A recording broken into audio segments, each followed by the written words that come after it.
9 கோளும் ஒன்றாய் காண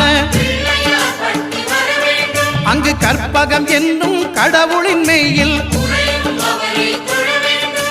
சூரியன் முதலாய் 9 கிரகமும் பலவித குணங்களை கொண்டிருக்கும் எங்கள் கற்பக தருவில் அவை வரும்போது ஒன்றாய் சேர்ந்து பலனளிக்கும்.